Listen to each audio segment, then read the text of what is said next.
Oke teman-teman, ketemu di video pertama ini dari channel Rubik.id. Jadi ini adalah channel dari situs Rubik.id yang nanti akan ngasih tutorial-tutorial dan juga tips-tips. Dan untuk video pertama ini kita bikin sesi namanya kelas Rubik. Jadi ini adalah sesi kelas Rubik di episode pertama, di mana saya ngundang saudara kita di komunitas Rubik dari Mas Sandy Cahyo Rahmat. Oke, ini dia. Silakan perkenalkan Weh. diri, Mas Sandy. Oke, halo teman-teman, nama saya Sandy, Sandy Cahyo Rahmat ya lengkapnya dipanggil Sandy. Di sini memang kebetulan jadi salah satu orang yang dipercayakan oleh WCA atau World Cup Association ya, disingkat WCA tadi, untuk menjadi salah satu delegate WCA di Indonesia gitu ya, delegasi WCA. Jadi tugasnya delegate itu secara mendasar, salah satunya ya kalau di kompetisi itu adalah memastikan bahwa kompetisi itu berjalan sesuai dengan regulasi dan spirit dari WCA itu sendiri gitu. Jadi makanya kalau di kompetisi harus ada WCA delegate gitu. Oke, kalau dari Mas Sandy, mulai main Rubik dari tahun berapa? Waduh, gua main Rubik udah dari 2009, Bos. Wih, Udah 11 tahun lebih. tahun ya, Udah hampir 2009. kayak ini nih, hampir kayak wajib belajar sampai SMA 12 tahun. Dari 2009, berarti zaman sekolah ya? Iya, masih SMA waktu itu. SMA, mantap. BTW sekarang lagi megang NR masih ya? Megang NR masih? Masih. NR 2x2 Itu ya? NR yang sangat amat. Oke. Iya, NR 2x2. Oke, ini sekedar NR info yang nih sama, buat teman-teman sangat penonton kocak ya. sekali itu. Mas Sandy ini salah satu pemegang NR di Rubik 2x2 ya? Benar ya? Nah, 2x2. 2x2. Benar. Oke. Tapi yang single, jadi sangat beruntung sekali Oke, itu. siap. Tapi kan tetap dong, itu perlu latihan juga buat dapetin kemampuan segitu ya. Ya, ada benernya sih. Oke, sekarang buat teman-teman, jadi di video pertama ini kita akan ngebahas tentang mengenal WCA atau WCA yang tadi sempat dikasih penjelasan sedikit sama Mas Hendy. Ntar akan dijelasin lagi lebih lengkap dan lebih detail oleh sang derajat kita di Indonesia ini, Mas Sandy Cahyo Rahmat. Oke, silakan buat Mas Sandy menjelaskan untuk apa sih itu WCA atau WCA. WCA ya, oke. WCA atau WCA gitu ya. Gampangannya, jadi ada definisi gampang sama susah nih. Kalau definisi gampang gitu ya, itu mirip banget sama FIFA gitu. Jadi FIFA itu kan dia organisasi internasional yang menaungi sepak bola gitu ya kalau FIFA. Nah, sedangkan WCA ini untuk Rubik gitu. Jadi dia juga sebetulnya organisasi internasional yang menaungi Rubik's Cube ini gitu ya. Rubik's Cube. Nah, tapi bedanya kalau FIFA itu dia cenderung komersil gitu ya. Aku nggak tahu sih statusnya FIFA ini emang profit organization atau bukan, organisasi profit atau bukan. Cuman yang aku tahu dia komersil karena memang sponsornya banyak banget gitu ya. Dan memang untuk World Cup, FIFA World Cup pun juga mereka emang dalam tanda petik nih ya Iya. cari duit dari situ gitu Oh kan. iya jelas Sedangkan dong. kalau di WCA gitu, kita memang non-profit organization, jadi memang organisasi yang benar-benar non-profit, nggak cari keuntungan sama sekali, benar-benar sama sekali kayak gitu. Hmm. Karena memang gampangannya gini deh, kalau misalnya kayak FIFA World Cup gitu ya, ada jurinya, ada wasitnya gitu ya, ada macam-macam lah gitu. Aparatur-aparatur yang mengurusi lomba-lomba itu kan banyak banget ya. Dan mereka kan semua pasti benar-benar dapat bayaran, dapat gaji gitu ya. Yang bahkan ada pelatihannya khusus gitu. Dan mungkin ketika pelatihan pun juga mereka bisa aja dibayar seperti itu. Sedangkan kalau WCA, enggak kayak gitu. Memang base-nya adalah volunteer gitu. Atau apa namanya, sukarelawan seperti itu. Jadi perbedaannya dari situ sudah kelihatan banget ya kalau memang dari WCA ini sendiri dia basicnya bukan buat cari profit tapi memang buat hobinya itu sendiri kayak gitu. Oke. Kalau WCA itu kan di ini ya, di dunia ya. Coba kenalin juga dong yang di Indonesia, Mas Hendy. Nah kalau di Indonesia itu agak beda gitu ya. Kenapa aku bilang agak beda? Karena tingkatannya berbeda. Kalau WCA itu udah lebih ke arah asosiasi ya. Jadi benar-benar apa ya? beda banget lah. Sedangkan kalau NSA, ya maksudnya bisa dibilang asosiasi juga sih sebenarnya, Nusantara Speakeeping Association.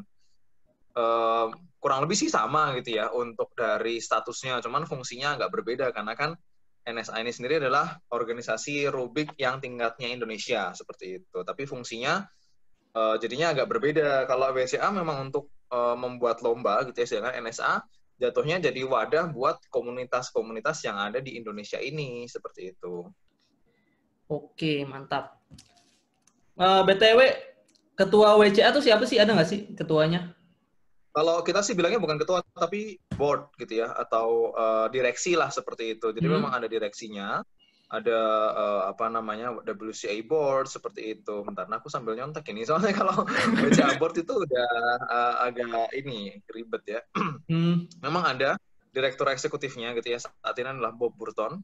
Itu bisa dilihat sih di apa namanya websitenya WCA, nanti dikasih di deskripsi aja kali ya. Oke, websitenya nih ya, Websitenya di WCA, di bagian situ bawah ada. sini ada ya. Nah, itu di situ pun juga apa ya, misalnya kita lihat nanti ada informasi, kemudian tim, komite, dan konselnya, apa sih kayak jabatan-jabatannya ada. Jadi memang ada, kita bilangnya sih WCA Board gitu ya, jadi Board of Director-nya memang direktur-direkturnya lah bisa dibilang kayak gitu. Itu ada yang pertama Bob Burton gitu ya, itu sebagai Executive Director, itu yang paling atas lah kayak gitu. Nah, terus ada juga, atau WCA Chair ya istilahnya, itu Bob Burton ya. Ada juga Ethan Pride, itu dari Australia. Kalau Bob Burton aku agak lupa dari mana.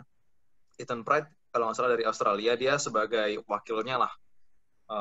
Wakilnya si Bob Burton itu. Kemudian Chris Wright, itu dari, gue juga lupa dari mana, Amerika kayaknya. Oke. Hendrik Bussagard gitu. Hendrik Bussagard ini dari Eropa, Norwegia kalau nggak salah. Dia juga wakilnya.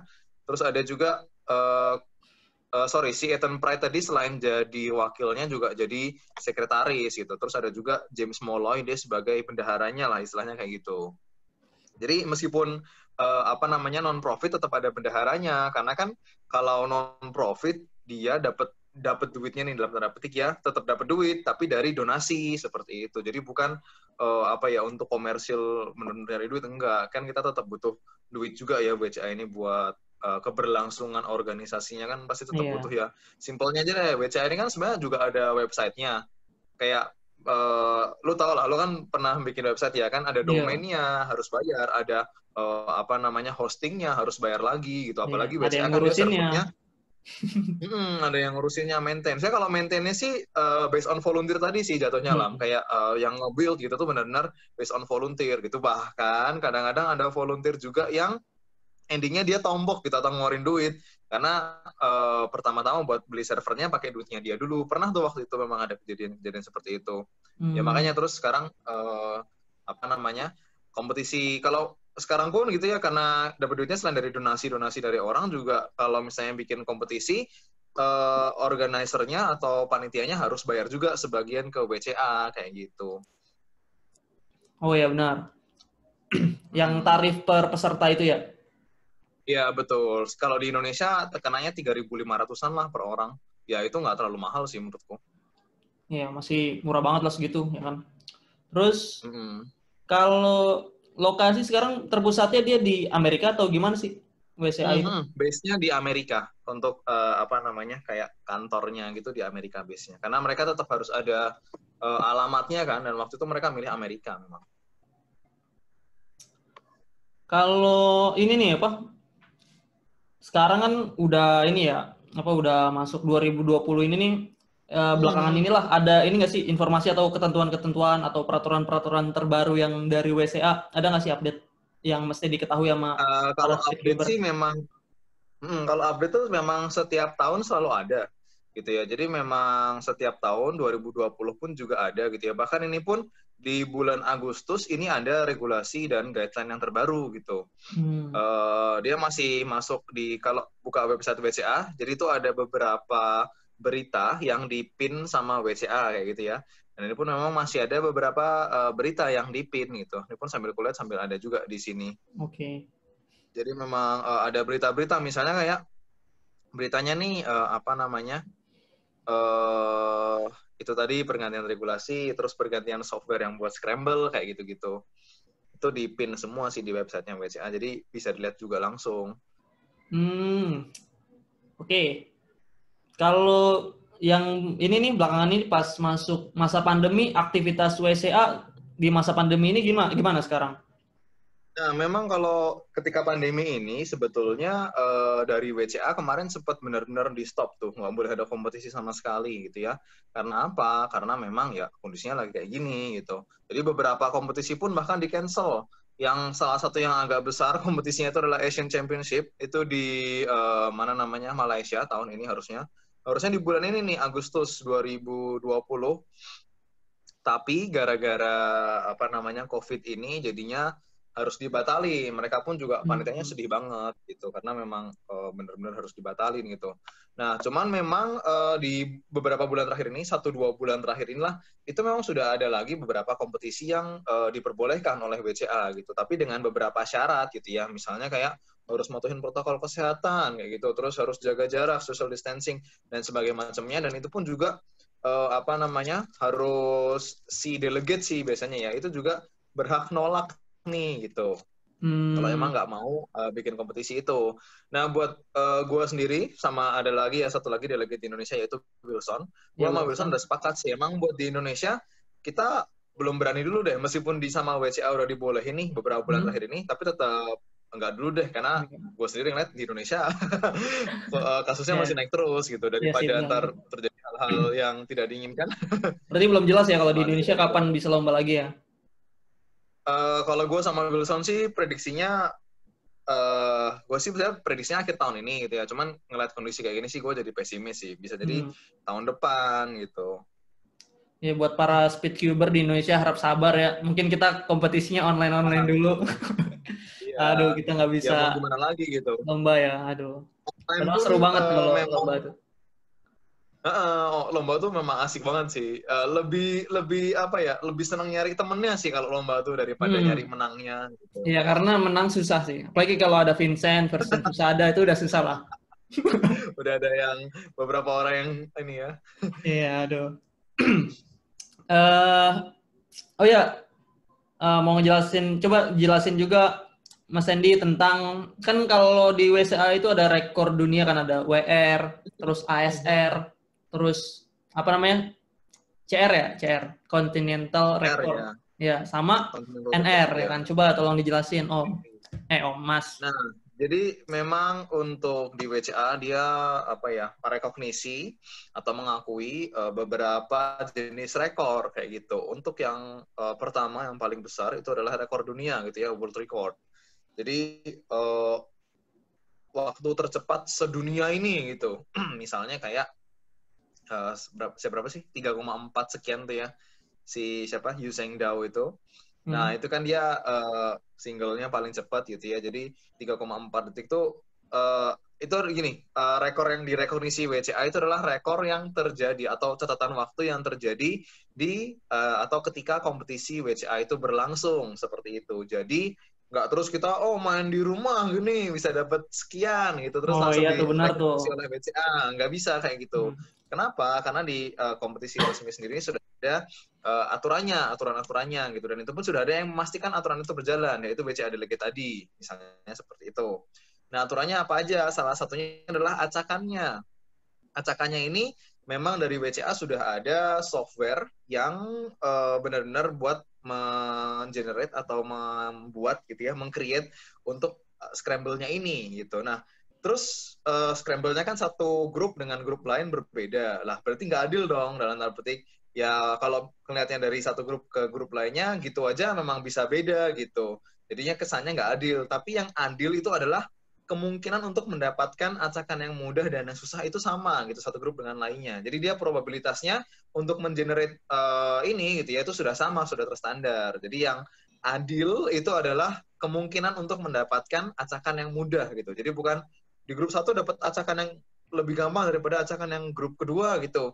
Ya itu mungkin terjadi, tapi untuk kemungkinan mendapatkan apa namanya acakan yang mudah dan susah tadi itu sama gitu. Bingung mesti. Tapi anyway, lanjut lagi tadi ke WR, NR sama ASR gitu ya. Jadi kalau WR dia world record rekor yang tercepat di dunia itu gitu ya. Nah, ASR ini adalah salah satu jenis dari CR. CR itu adalah Continental Record atau rekor benua gitu ya. Jadi setiap benua itu punya rekornya masing-masing kayak di Asia gitu ya. Asia sih sebenarnya cukup luas ya. Aku sebenarnya agak-agak waktu itu sempat mikir, waduh Asia tuh luas banget gitu. Kalau Iya. Eropa kan kecil ya. Dibandingin sama Asia kan bisa berpuluh-puluh, bisa belasan kali lipat gitu ya. Dibandingin Eropa dibandingin Asia kayak gitu. Aku sempat mikir gitu. Tapi anyway, ya gimana lagi benua Asia memang segede ini gitu. Terus Iya. jadi memang untuk benua sendiri ada beberapa ya, Asian Record, kemudian African Record gitu ya. Kemudian ada juga European Record, lalu ada Oceania Record, itu Australia dan New Zealand aja isinya dan sekitarnya sih. Kemudian American Record pun kebagi dua lagi, North American sama South American gitu. North American itu kan Kanada, USA gitu ya. Sedangkan kalau South American Brazil, Argentina, Peru dan sebagainya macamnya. Peru sama Argentina sama ya? Kurang tahu deh negaranya. Ya pokoknya negara-negara di Amerika Selatan lah kayak gitu. Oke. Nah itu ya buat teman-teman yang nonton video ini, jadi itu dia penjelasan tentang NR, WR dan sejenisnya. Mungkin NR belum ya? sebelumnya NR itu ada yang ini. nanya. Kalau NR belum ya? NR itu National Record, sorry ya. Oh, iya. NR belum tadi ya. NR itu National Record, jadi ya rekor per negara jatuhnya gitu. Jadi misalnya di Indonesia, NR-nya siapa gitu. Makanya tadi kan di awal dibilang nih, gue megang NR, National Record. Ya di Indonesia, buat yang paling cepat, 2x2 single, itu gue gitu. Kalau yang lainnya, ada lagi 3x3, Vincent misalnya, atau Christian, kayak gitu. Gue juga lupa siapa. Kalau salah masih Firstian deh kayaknya. 3x3 tuh. Ya. Kayaknya sih Christian ya. Ya, oke. Nah, itu sekedar info ya buat teman-teman yang nonton video ini. Jadi, nggak bisa kita tuh klaim asal bisa nyelesain Rubik, tiba-tiba klaim bisa lebih cepat dari rekor dunia dan ngakuin di rekor dunia kalau nggak tercatat atau nggak terbukti di WCA tuh belum diakui ya, Mas Hendy. Belum. Jadi, kan kadang tuh ada tuh di komunitas suka ada yang klaim temennya bisa nyelesain Rubik di bawah rekor dunia gitu ya kan. Sering tuh muncul tuh posting-posting kayak gitu. Jadi, ya silakan aja posting tapi nggak diakui ya. Iya silakan klaim aja, klaim sepuas kalian, tapi tetap WCA mengakuinya itu. Oke, itu dia. Terus kalau tadi kan rekor yang diakui sama WCA ya. Nah kan kalau orang-orang yang nggak ngerti Rubik suka mengakuinya tuh berdasarkan rekor muri, terus Guinness Book of Record gitu. Nah, coba tolong dijelasin Mas Andi, bedanya WCA sama rekor-rekor tersebut. Oke, sebetulnya itu gini, kalau untuk rekor, kan memang semua orang berhak ini ya, berhak mengklaim gitu loh. Oh ini rekor tercepat versi ini gitu, rekor tercepat versi ini. Memang semuanya punya gitu. Dan di Muri pun itu juga ada gitu. Di Muri saat ini yang megang masih Mas Abel Brata. Itu pun kalau teman-teman tahu rekornya berapa itu cuma 19 detikan gitu. Jadi kemarin ditanya 19,33 ya kan. Tapi itu rekor udah lama banget ya. 2007 kalau nggak salah. 2009. Ya 2007 malah kan. 2000 sekian lah gitu. Ya, jadi 2007-an lah. Rekor muri Indonesia jadi tuh versinya Muri masih 19,33 detik tahun 2007. Ya kan? Bisa tuh dipecahin tuh buat kalian yang udah sub 15 ya kan. Nah, tahun 2007 tuh termasuk lumayan cepat memang. Oh, cepet banget lah. Cepet banget itu segitu. Ya. Kalau nggak salah dilihat di WCA tuh mungkin masuk 100 besar Asia kayaknya deh. Betul. Bisa banget. Tahun itu bisa masuk segitu. Kalau sekarang sih 19 detik ngilang di WCA. Udah nggak kelihatan lagi tuh. Iya. Nggak kedengeran. Lanjut Mas Hendy. Kalau versi-versinya kan beda-beda gitu ya. Ya Guinness Book of Record ya punya sendiri versinya. Cuman yang balik lagi ke tadi di awal, penjelasan di awal, WCA ini kan dia organisasi resmi dunia gitu ya, yang menaungi Rubik. Jadi memang yang mostly atau sebagian besar orang itu mengakuinya ya rekor WCA ini kayak gitu.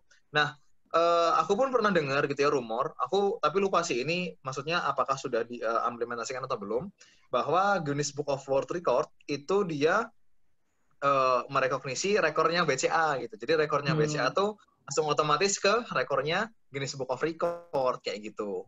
Iya, itu terakhir yang Yu Shengdu kalau nggak salah itu udah masuk ya. Pokoknya beberapa emang udah masuk gitu, jadi Tapi langsung udah semua otomatis belum? gitu. Semua masuk nggak atau masih ada yang belum juga? Aku agak nggak ngikutin update-nya sih untuk yang itu, tapi Oh, memang setauku semuanya langsung dimasukin gitu, otomatis gitu. oke, itu dia bedanya ya. Jadi Mm-mm. ada beberapa rekor juga. Jadi buat teman-teman yang misalnya eh, mau tahu info tentang rekor-rekor gitu, bisa lihat di websitenya langsung World Cube Nah, langsung di WCA Association. aja. Nah itu ntar ada rekor-rekor dunia yang resmi dari WCA. Tapi Betul. beda lagi kalau yang rekornya rekor muri, lihatnya di rekor muri di Museum Rekor Indonesia, Iya, beda sama bener. WCA. Nah itu Cuma sama-sama kan kalau rekor muri itu rekor dunia juga ya hitungan ya? kalau Muri kan Indonesia doang ya. Indonesia doang apa dunia? Kurang tahu ya. Rekor Indonesia Muri. Muri. Kayaknya ya deh. Nah pokoknya Nah, tapi kalau Muri itu ada yang bilang ini sih, memang ya rekor Muri cuma 19 detik gitu kan. hmm, Apa ya, Mas Abel mah gampang ngalahinnya gitu ya. Mas hmm, Abel pun sekarang juga paling, maksudnya kalau disuruh main lagi sekitar 15 detikan gitu. Mungkin bakalan kalah sama banyak-banyak YouTuber di zaman sekarang. Cuman ada yang bilang sih memang kayak, ya ngapain lah itu dipecahin tuh kan kayak ya udahlah rekor legenda gitu loh, nggak perlu hmm, dipecahin kayak gitu. Jadi emang ada yang bilang juga seperti itu. iya buat ini juga yang menghargai Mas Abel sebagai senior Rubik di Indonesia. Ya bisa dibilang kayak gitu.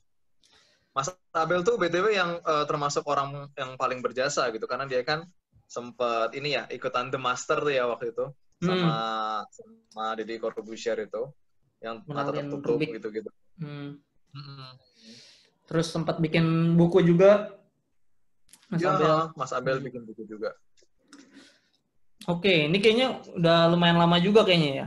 Oke, mungkin yang episode pertama ini kita nggak usah panjang-panjang dulu, sampai sini dulu. Nah, mungkin teman-teman juga udah mulai paham nih tentang WCA, udah dijelasin jelas banget sama Mas Sandy. Nah, mungkin buat penutup nih, buat Mas Sandy, coba kasih saran buat para pemula yang mau ikutan lomba Rubik official WCA ini, apa aja masukan-masukan buat para pemula atau yang mau ikutan lomba Rubik official WCA. Oke, kalau teman-teman yang emang udah kepengen banget nih ikut lomba, ikutan aja gitu. Memang beberapa tempat masih kurang terjangkau gitu ya, terutama di daerah-daerah itu ya masih agak susah menjangkaunya karena memang delegitnya kan juga terbatas. Tapi kalau memang kalian punya kesempatan, itu datengin aja gitu ya. Dan kesempatan ini ngomongin duit lah, waktu lah gitu ya, tenaga gitu. Kalau emang bisa lakuin aja, datangin aja. Kenapa? Karena ketika kita datang ke kompetisi gitu, itu dapat banyak hal. Yang pertama dapat temen, itu paling penting gitu ya. Yang kedua kita dapat pengalaman baru gitu ya. Beda loh rasanya main di rumah di depan laptop pakai timer gitu ya, sama waktu beneran lomba di Oh hari H iyalah, gitu. beda. Deg-degannya beda ya Meskipun, kan. nah, Mas Balam kan juga pernah kan ya, beda Yoi banget dong. tuh lomba pertama masih ingat kan pasti, wah geter banget itu. Yoi dong, deg-degan ya kan, panik ya kan. Kesannya kayak pada ngeliatin, padahal nggak ada yang ngeliatin juga. Terus ini juga ya, apa, kalau Nah, lomba di saya tuh juga tempat gitu langsung dulu seru. waktu pertama kali lomba bener-bener geter banget gitu. Hmm. Rasanya tuh kayak semua orang ngeliatin padahal enggak juga gitu. Ya emang pasti beda banget Hmm. atmosfernya. Tapi dari situ salah satu yang gue pelajarin ya, salah satu yang aku pelajarin waktu ikut lomba Rubik itu justru meningkatkan kepercayaan diriku gitu. Jadi aku lebih berani buat tampil di panggung kayak gitu kan, yang harus naik ke stage itu yang awalnya gemeter, tapi endingnya lama-lama terbiasa, dan dengan terbiasa Iya. itu ya udah sih panggung jadi kayak lebih gampang gitu, nggak jadi terlalu pemalu lah bisa dibilang kayak gitu. Terus selain tadi ya dapat teman, dapat pengalaman baru, pasti kan dapat teman juga kita bakalan ngobrol ya, bakalan sharing, pasti dapat ilmu baru juga kayak gitu. Jadi memang banyak sekali hal-hal positif yang bisa didapatkan dari Rubik's Cube ini gitu ya. Apalagi kalau kita udah sampai nemu komunitasnya, sampai nemu teman di situ. Gua pun juga nemu salah satu sahabat aku ya di Hmm. komunitas Rubik gitu. Jadi Hmm. memang beberapa banyak hal sih yang bisa kita dapatkan dari sini. Jadi kalau memang ada kesempatannya, datang aja gitu. Nggak usah, wah nanti kalah, nanti gini. Ya jangan dipikirin gitu. Karena yang Iya. namanya lomba pertama, untuk langsung menang tuh kecil banget kemungkinannya. Aku Hmm. pun juga kayak gitu. Kalau nggak Lomba salah, aku yang kesekian belas lah baru menang. Kalau nggak salah Max Park juga yang sekarang rekor dunia ini ya, dia itu perjuangannya lama juga dari 2000 berapa dia tuh main. Iya. Ya kan nggak langsung juara, itu naik dari mulai dia peringkat ribuan, ratusan ya kan. Lama. Tapi kalau Felix, Jadi kalau nggak emang salah ya, Felix Index tuh langsung juara ya pertama kali lomba. ya dia emang ini sih. Kalau Felix tuh agak lucu sih dia ya, sejarahnya juga. Awalnya cuman kan banyak tuh orang-orang yang posting hasil palsu gitu-gitu kan. Ya Felix awalnya juga posting hasil palsu. Oh ya? Awalnya. Oh. Iya, jadi awalnya dia ngaku-ngaku, oh gue udah sub 7 nih, gue udah sub 8 gitu. Tapi endingnya dia beneran jadi sub 8. Oh mungkin dia awalnya caper gitu ya? Iya, awalnya caper. Tapi terus ya dia tetap latihan terus. Akhirnya sampai beneran sub 8. Oke. Mungkin itu beda-beda ya. Ada yang langsung juara, ada juga yang ini perlu perjuangan. Tapi buat teman-teman itu dari Mas Yandi sarannya kalau misalnya udah pengen ikutan lomba, ikutan aja, nggak harus target juara karena target juara tuh susah, ya kan? Nggak bisa langsung juara karena apalagi kalau udah yang ikutan ya nama-nama top 5 NR ya kan, udah ikutan udah susah lah ya kita mau juara. Nah, kayak aku pun ya udah 10 tahun lebih nih main Rubik gitu ya. Kalau sekarang ada lomba, tetap belum tentu dapat juara juga gitu. Karena memang persaingannya cukup ketat seperti itu. Jadi aku pun juga ikut lomba ya sekarang ya udah sih daripada mikirin kalah menang, ya tetap berusaha sebaik mungkin gitu ya. Tapi daripada aku kepikiran nih aku harus menang, ntar malah jadi sedih gitu. Jadi ya udah sih udah. Yang penting ketemu teman-teman, have fun gitu. Jadi perspektifnya jangan buat menang kalah, tapi buat menangin giveaway. Saya buat nyari temen. Saya biasanya di lomba ada giveaway teman-teman, jadi datang juga itu. Aduh, mantap lah giveaway. Oh ya,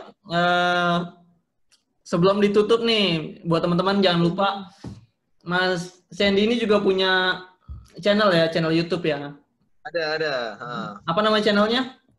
Sandy Cahil Ahmad. Oh, jadi channel sama ya. Oke, sama punya toko Rubik juga ya? Jualan Rubik juga? Iya. Anda kan juga punya ya? Saya juga punya, alhamdulillah punya. Apa nama toko Rubiknya? Mas Yandi coba dikenalin. Oh, gua ini Dear Cube. Dear Cube. Nah, buat teman-teman tuh, kalau mau belanja Rubik ya kan, tuh logonya. Buat yang mau belanja langsung ke delegate-nya, langsung ke delegasi WCA. Ini dia, belanjanya di Dear Cube. Oke. Bisa di Tokopedia juga ya? Iya. Oke, bisa di Tokopedia juga.